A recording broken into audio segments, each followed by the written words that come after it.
Please stand and welcome to the stage as Matt Miller, Deputy Assistant Secretary for Policy for the Office of the Assistant Secretary for Veteran and Employment and Training of the Department of Labor, as he sings the National Anthem.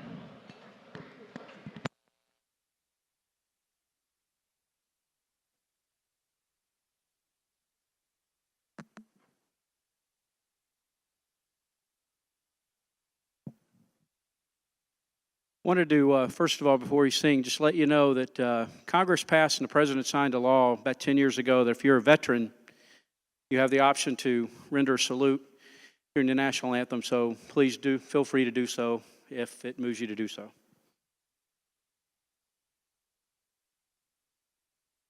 Oh, say, can you see by the dawn's early light what so proudly we hail at the twilight's last gleaming, whose broad stripes and bright stars through the perilous fight for the ramparts we watched were so gallantly streaming, and the rocket's red glare, the bombs bursting in air, gave proof through the night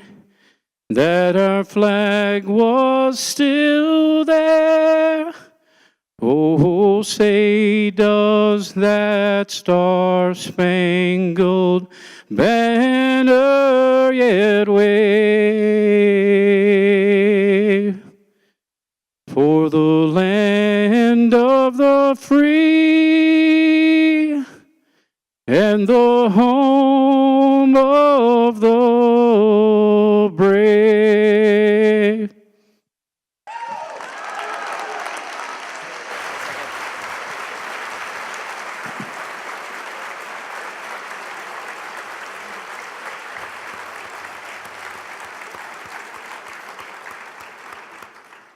Thank you all for standing. You may be seated. As you're taking your seats, I wanted to take this opportunity from the bottom of our hearts, Matt, thank you. Thank you so much for being here.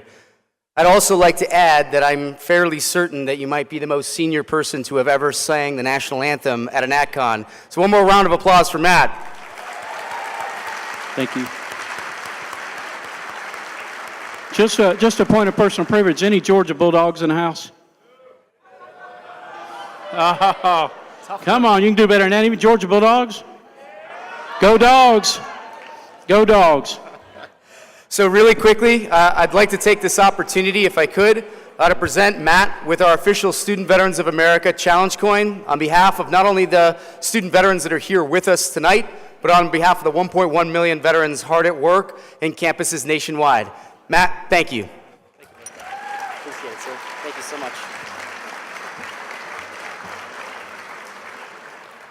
Yep, thank you so much. Good evening, ladies and gentlemen. Okay, all right, it's been a long couple of days, but we are here in the home stretch. So ladies and gentlemen, if I could have your attention, please. We're going to try this one more time with all the motivation that I know that you have. Good evening. Outstanding.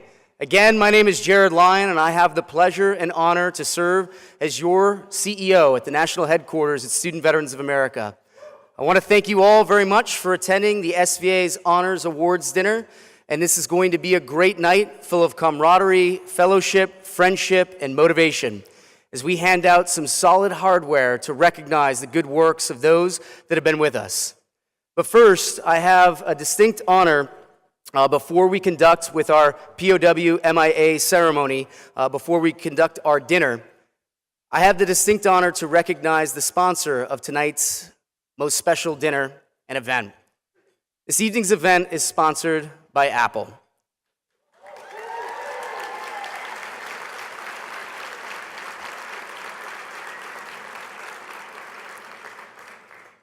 Now, why is this a big deal? Well, it's a big deal because companies like Apple and so many that are here with us believe in the power of the educated generation of veterans. And to this date, Apple has been hiring many, many veterans, as well as student veterans for years. And they deeply care about education. They sponsored tonight's event because they are making an investment in the educated generation of veterans. And you know, I'd be remiss when we talk about investments not to mention the amazing results of INVEST, the National Veteran Education Success Tracker. So as I mentioned during the State of SVA earlier this week, student veterans are doing markedly well in higher education. As I mentioned earlier, some may believe that we don't belong in higher education. The aggregate data does not support that narrative, not even a little bit. So I was going to share with you some common myths and misconceptions supported by data. Some believe that veterans don't actually utilize their GI Bill, primarily because the majority of veterans, when they transfer, are enlisted. What I can tell you is that at present, fully 52% of transitioning service members go directly to college upon separation from active duty.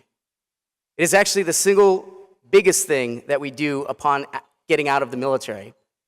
The next assumption is that, well, if the GI Bill is used at such a high rate, that it's most likely being used probably not for post-secondary education to receive a degree, but more so for vocational training or certificate training. To that end, what we know is that since 2009, less than 5% of student veterans have ever used their GI Bill for vocational training or certificate training.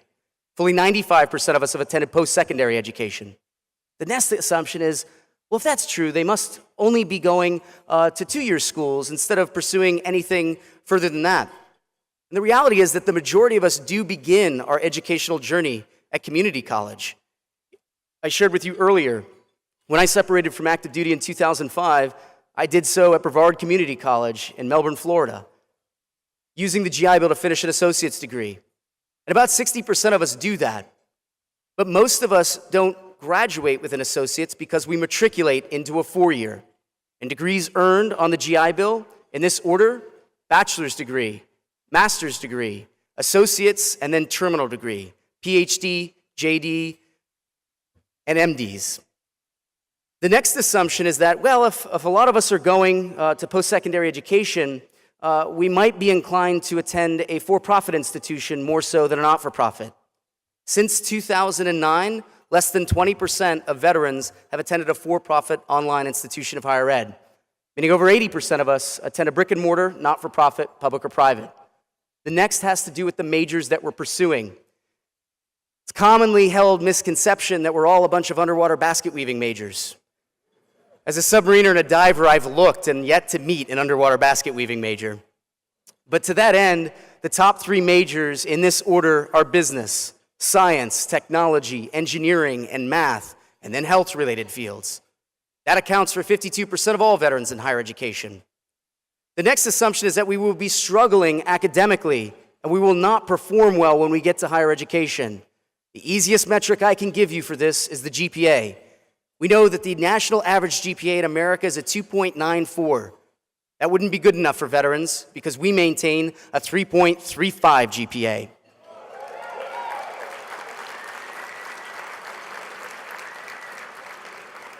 The last assumption is that we may not, if all these things are true, ever reach graduation.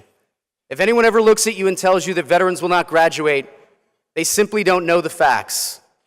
The national success rate for veterans in higher education is 66%. For veterans, it's 72%.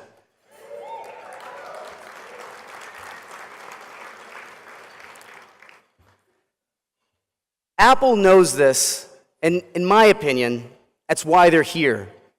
Now, before I continue, I think that everyone can see the amazing and iconic brand on the wall. Are we all familiar with this? Many of us have used their products. We're probably using them to write term papers and FaceTime and perhaps scroll social media. By the way, hashtag Natcon 2018, share it everywhere. But there's another brand that I think is really important, and it matters to all of us, and it's the brand of our alma mater. That said, this is something that resonates with all of us. And there's a very special alma mater that I'd like to recognize with a unique connection to Apple. You might all be familiar with the CEO of Apple, one of the best. Tim Cook happens to be a graduate of the University of Auburn. War Eagle. So I was talking with our student veterans from the University of Auburn earlier this evening, and they taught me a phrase that you might have just heard them yell out, War Eagle. Now, their mascot is the tiger, so I'm not sure how that fits, but I didn't go to an SEC school, so go Noles. That said, something that we've done as student veterans is embrace the brands of our alma maters to add to the unique culture of our military community. That continued idea of service is implemented when we do cool things like taking a phrase of War Eagle, and when you amp that battle cry up, I believe I'm saying it right with War Damn Eagle. That said, the student veterans at the University of Auburn have created this unique shirt. And you probably can't see it from here, but it says, War Damn Veterans.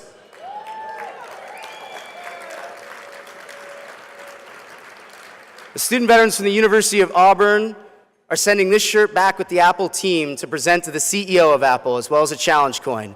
So let's give them a round of applause.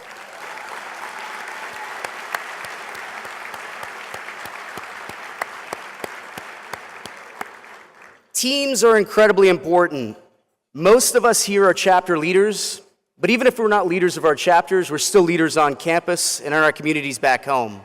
And we know we can do nothing as leaders without our teams.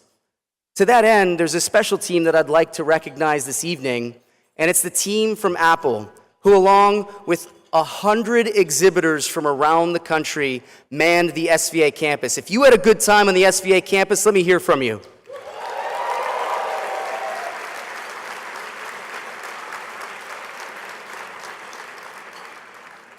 So with that, I would like to quickly recognize the team from Apple. Could the team from Apple please stand if you're in the room? Stand to be recognized. Don't be shy, y'all.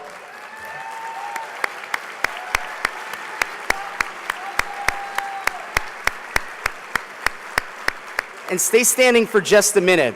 If you didn't get a chance to talk to this amazing team about your team back on campus, during the dinner, feel free to mingle, network, and meet the folks from Apple. Please be seated. Thank you all so much. Appreciate it.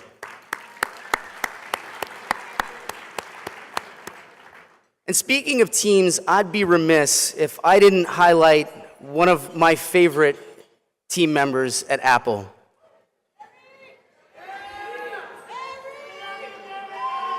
By the cheers you're hearing in the audience, the name that's being said, if you can't hear the audible, keeping the college football theme, is Carrie Loreno.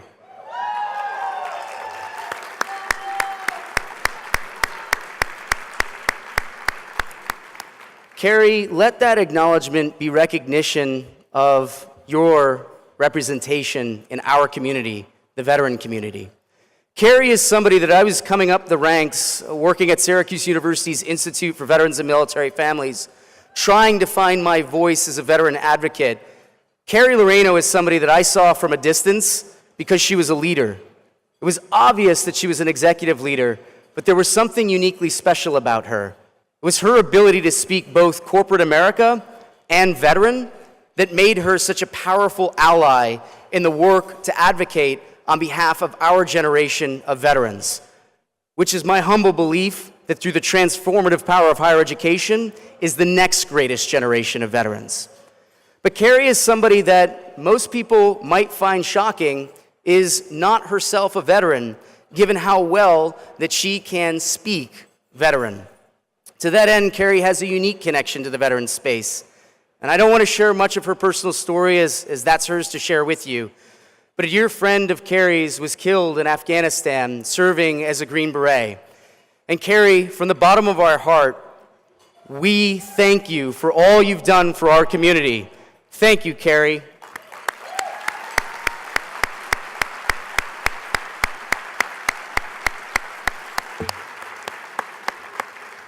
The last thing that I would say is it's clearly obvious to me why Apple means business when it comes to caring and supporting this generation of veterans. It's because they got you on their team, Carrie. Thank you so very much. Ladies and gentlemen, if you could please join me in one last round of applause for tonight's dinner sponsor, Apple.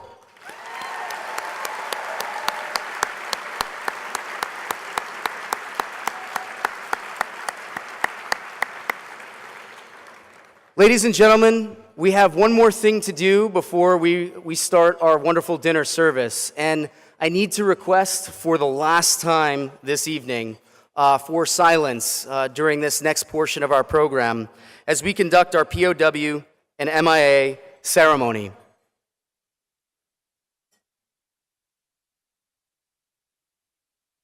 Ladies and gentlemen, no applause required, but I would like to bring aboard two members of our national headquarters staff, Darren Phelps, Vice President at Student Veterans of America National Headquarters and proud Marine. I know it was hard, Marines. Thank you for your attention. Additionally, I would like to welcome to the stage Loren Augustine, Director of Policy at Student Veterans of America National Headquarters and proud Army veteran. Please come to the stage.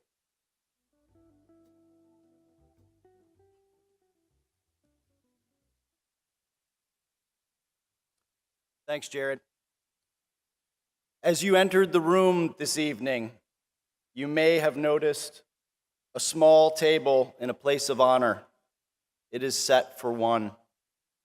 This table is our way of symbolizing the fact that members of our profession of arms are missing from our midst. They are commonly called POWs or MIAs. We call them brothers and sisters. They are unable to be with us this evening, and so we remember them. This table for one is small, symbolizing the frailty of one prisoner alone against his oppressors.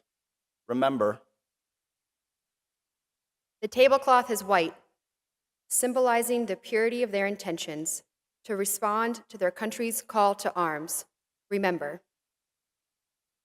The single red rose displayed in a vase reminds us of the families and loved ones of our comrades in arms who keep the faith awaiting their return. Remember. The ribbon, tied so prominently on the vase, is reminiscent of the ribbon worn upon the lapel and breasts of thousands who bear witness to their unyielding determination to demand a proper accounting of our missing. Remember. The candle. The candle is lit, symbolizing the upward reach of their unconquerable spirit. Remember. A slice of lemon is on the bread plate to remind us of their bitter fate. Remember. There is salt upon the bread plate, symbolic of the family's tears as they wait. Remember. The glass is inverted. They cannot toast with us tonight. Remember. The chair is empty. They are not here. Remember.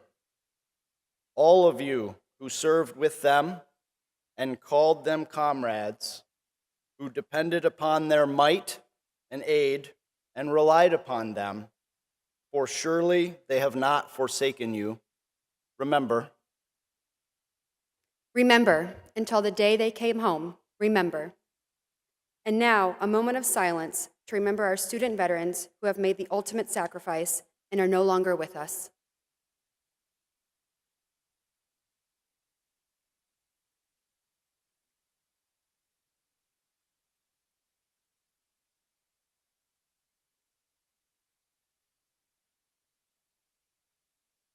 Ladies and gentlemen, please enjoy your dinner and the rest of the ceremony.